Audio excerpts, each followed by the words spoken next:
Alrighty, hey everybody. Real quick in this video, we just wanted to roll through all the different question types that Wayground has rolled out over the course of the last year or so. We're up to about 20 or so. We've really expanded them. There's specific use cases. So we just wanted to chat with you guys about those and talk about how you might use them in your class. So just to get there, I'm going to go through, I'm going to create an assessment from scratch here. But I want to talk about what this looks like. So here's your question types, right? Multiple choice. Obviously, I won't waste too much time. Very basic.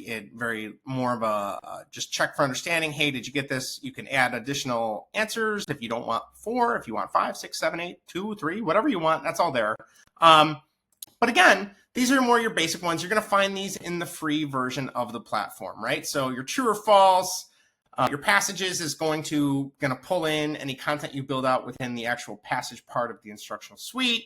Your interactive video questions as well, very similar. Fill in the blank, your multi-select. If you have more than one potential answer there, you'll see on that example, you have the improper fraction, but then also the number and decimal and what have you. So one, though, that's really been further improved upon is our open-ended question. So let's go in here.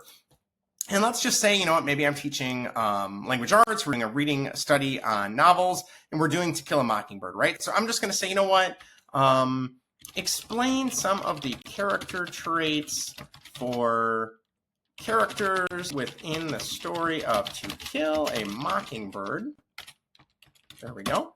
And I can go in and say, okay, here's my extend response. There we go. And I can turn on the auto evaluate. So what does that mean? So, all right, when I did this previously, when I actually taught this in class, it was during my 8th grade English class.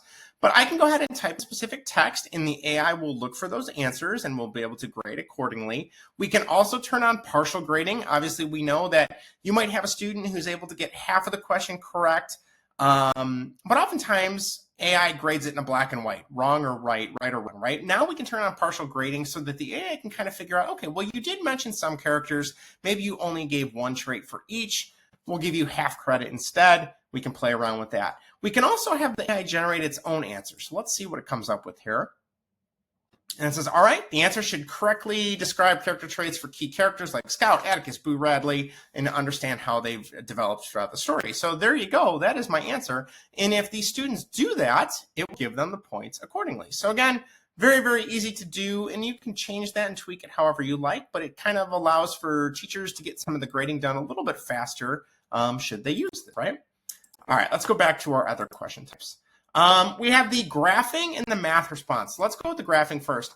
This is great for if you are a district that is one-to-one and you want to be able to make use of that. We can have students do things like ordered pairs. So we can type a question saying, hey, I want you to graph these ordered pairs, and then students can drag these around accordingly and put them in the correct quadrant, right? We can also do things like, let's go back here, edit the graph. We can say we want to do a quadratic graph where, show us what does this parabola look like, right? What are some of the key ordered pairs? We could even do a linear graph and say, okay, I want you to find the slope-intercept of this form, of this line in particular. But being able to do this in a digital way and being able to roll this into, a lesson if I'm teaching math or a certain type of algebra, there's no having to go back and forth anymore between, the paper, the book, the computer, the tablet, what have you. We can all build it within one thing, right? So just want to call that out. And then we also have our math response. And this looks like a calculator, but this is actually what students can use to build equations. Or if there's an answer that involves a fraction, this allows them to manipulate this and provide those answers. Now, this would think maybe that this isn't that big of a deal. However, we've seen that in talking with a lot of districts, students really struggle when it comes to high stakes testing on their one-to-one devices because it's not a tool that is used very often. So this is a way you can practice that and show them, okay, here's how you input a fraction on the computer. Here's how you do, being able to do square roots, but with different numbers instead of just square rooting it, right? A cube root, things like that. So again, a very easy way for them to manipulate. You can develop questions where they have to show whether or not an equation is balanced or if it's an inequality and things of that nature. So I wanted to call that out. And then we get down here, we have our drag and drop where you can provide students the ability to drag and categorize and organize certain types of answers based on the question you want. Our labeling and hotspot, these are some of the ones that get used very frequently.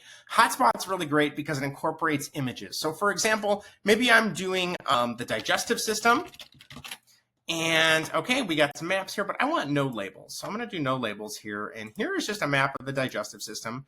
What I can do then is say identify the liver.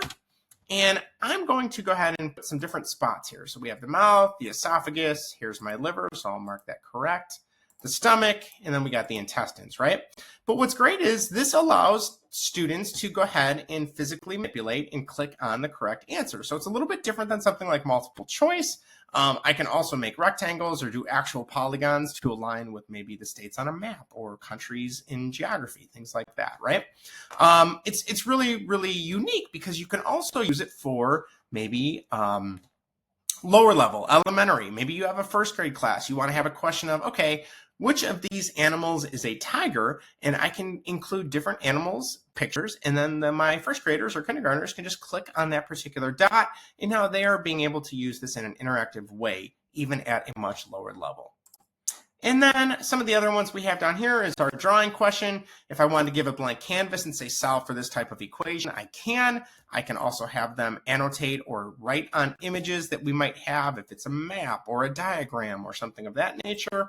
And we can also go into our video and audio responses, which is really, really powerful because this is something where maybe I just finished my lecture on ancient Rome and I'm going to say, all right, I want you to have a discussion about everything you've learned in the last 5 minutes of class.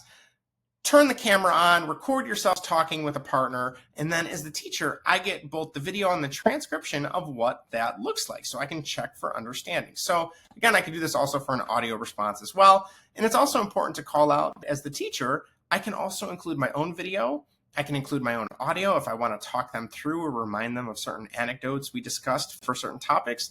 And I can also add images as well. So again, much more, whether it's the word clouds or polls or what have you, lots of great ways that you can utilize these different question types. But just want to make sure you are aware they are here and they are ready for you to have some fun with. Thanks, everybody.